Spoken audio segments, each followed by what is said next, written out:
Hello friends नमस्कार स्वागत करुच्ची आपण मानकर YouTube channel Odisha job network को। तो फ्रेंड्स देखंतु ओडिशा कृषि विभाग रे एक बहुत बड़ नियुक्ति आसीची।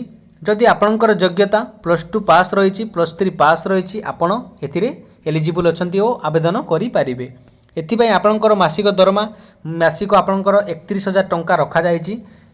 आपण सबु जिल्लार प्रार्थी एथिरे आवेदन करि पारिबे। एथिपाई कौनसी एप्लिकेशन फीस देवाई पड़ोनी मागणार यहाँ आपण आवेदन करेंगे। यहाँ आपण किपरि आवेदन करेंगे स्टेप बाय स्टेप प्रोसेस मुझे वीडियो माध्यम कही तेणु वीडियोटी को आप शेष जाए देखूँ स्किप करूँ ना। और चैनल को जदि आप एवं सब्सक्राइब करना एवं सब्सक्राइब कर बेल आइकन को प्रेस कर दिंतु एमती जॉब्स नोटिफिकेशन सर्वप्रथम पाइबापी। चलतु देखा ऑफिशियल नोटिफिकेशन टी कौन रही। तो फ्रेंड्स देखंतु वैकेंसी टी आसीची ICAR national rice research institute जहाँ आप जानी धान गवेषणा केन्द्र कटक ठारे जो अच्छी से आपंकर वैकेंसी टी आसी जहाँकि देखंतु आपंकर साक्षात्कार माध्यम आपंकर सिलेक्शन करा जिवो वॉक इन इंटरव्यू रही।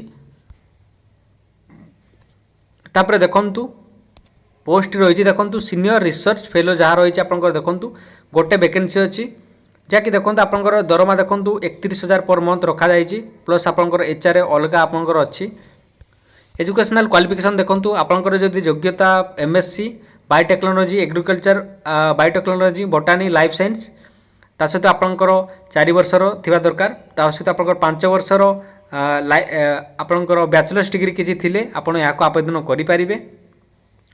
तापर देखंतु आपंकर और रे भी अछि देखंतु ता सहित आपंकर यह नथिले देखो आपंकर PG करथिबे आपंकर बायोटेक्नोलॉजी बोटानी आ ता सहित आपंकर 3 वर्षर बैचलर्स डिग्री और 2 वर्षर आपंकर मास्टर डिग्री क्वालिफाई करथिबे आपण NET qualification with 2 year research experience ए सब थिले आपण यहाँ आवेदन करि पारिबे। एज लिमिट देखंतु आपंकर पुरुष मानक पई देखंतु 35 वर्ष और लेडीज मानक पई देखंतु आपंकर 40 वर्ष रखा जाइछि। मिनिमम आपंकर 35 वर्ष होइतिबो आउ आपंकर 40 वर्ष होइतिबो लेडीज मानकर से माने आवेदन करि पारे। मैक्सिमम किछि आपंकर एटी मेंशन नाही। तो देखंतु आपंकर डेट ऑफ इंटरव्यू रखा जाइछि देखंतु 4/6/2024 तारिख दिन 10टा बेले रखा जाइछि। यार एई पूर्वरु आपण जाई कि सेठी जो माने इंटरेस्टेड अछंती आपण वॉक इन इंटरव्यू देई पारिबे।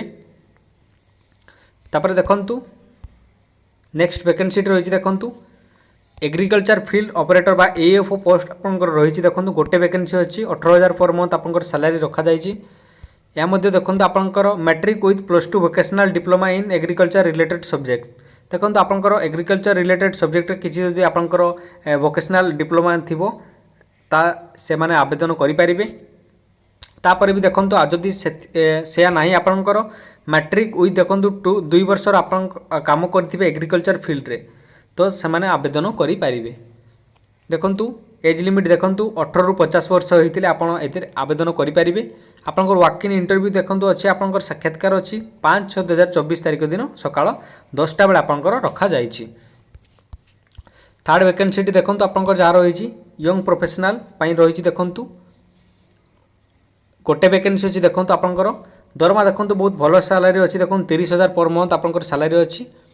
इतने देखो educational qualification graduate in agriculture बोटानी आपंकर जहाँ रही बायो इनफॉर्मेटिक्स आउ बोटानी ये सब थिले आपण आवेदन करि पारिबे।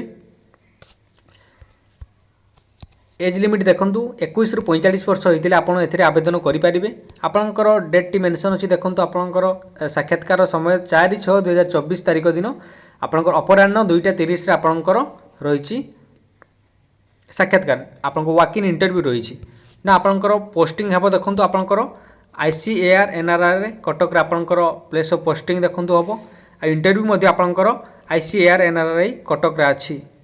तो यहाँ आपण से डेट रे मेंशन डेट रे आपण जाई आपण निजर इंटरव्यू दे पारिबे। आपण ता सहित गोटे फॉर्म टी फिलअप करी मध्य जाई पारिबे। से फॉर्म टी आपण केमिति फिलअप करिवे देखंतु मु फॉर्म टी आपंकर टेलीग्राम चैनल रे देदेवी से डाउनलोड करी आपण प्रिंट आउट करि पारिबे।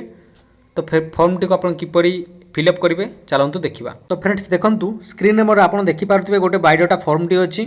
ए फॉर्म टी आपण सिंपली फिलअप करिवे आ सांगरे नै कि जिवे आपण जते बेले आपनकर साक्षात्कार समय से बेले आपनकर ए फॉर्म टी दरकार हबो। प्रथमे देखंतु आपन जो पोस्ट पे आवेदन करचोंदी से पोस्ट टी लिखिबे सिंपली भाबरे तापर देखंतु ईएपी नंबर आपणकर जदि किसी सेमती नाही आपण ये छाड़ी देथिबे किसी लिखिबेनी। तापर देखंतु आपणकर आपण कैपिटल लेटर देखंतु आपण नाटी लिखिबे, फादर्स नेम लिखिबे, डेट ऑफ बर्थ लिखिबे, कैटेगरी आपण जो कैटेगरी जाउछन लिखिबे, सेक्स मेल की फीमेल लिखिबे। तापर देखंतु मेरिटल स्टेटस रे देखंतु आपण जे देबे मेरिट की अनमेरिट, टेलीफोन नंबर टी देबे, मेल आईडी टी देबे, एटी गोटे आपणकर फोटो देबे, आपणकर जहाँ रही प्रेजेंट पोस्टल एड्रेस टी देबे। तापर देखंतु जहाँ रही आपंकर क्वालिफिकेशन मेट्रिकुलेसन ये टोटाल देबे, आपंकर सब्जेक्ट कौन कौन थिला, तापर आपंकर जहाँ रही बोर्ड को बोर्ड थिला, केते आपंकर परसेंट मार्क रखचंती, केते वर्षर कोर्स थिला, को ईयर पासिंग होइचंती से सब आपन देबे। तापर देखंतु एटी आपन +2 रे देबे, तापर एटी ग्रेजुएशन देबे, एटी आपन पीजी जदि करथिबे देबे। तापर देखंतु एनईटी आपनकर जदि किछि सेमिति आपन क्वालिफाई करथिबे देबे, पीएचडी जदि आपन करथिबे देई पारिबे। तापर देखंतु एक्सपीरियंस किछि थिला आपन एटी देई पारिबे,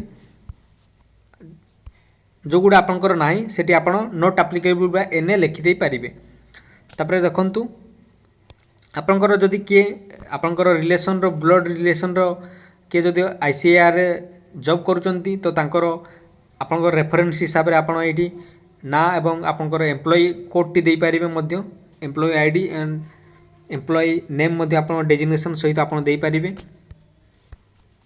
तापर देखंतु सिंपली ये डेट टी देबे, आपन एटी वेरीफाइड बाय देबे। तापर देखंतु एटी आपन सिंपली साइन करिवे। तो यही फॉर्म टी आपन सांगर नहीं जीवे फिलअप करिकी इंटरव्यू टाइम रे। तो फ्रेंड्स वीडियोटी आज जदि आपन पई भलो लागि थाए तो वीडियोटी गोटे लाइक दे दियंतु। चैनल को जदि आपन सब्सक्राइब करि नांती एबे ही सब्सक्राइब करी बेल आइकन को प्रेस करि दियंतु, एमिति जॉब सर्च नोटिफिकेशन सर्वप्रथम पाइबा पई। जय जगन्नाथ, जय हिंद।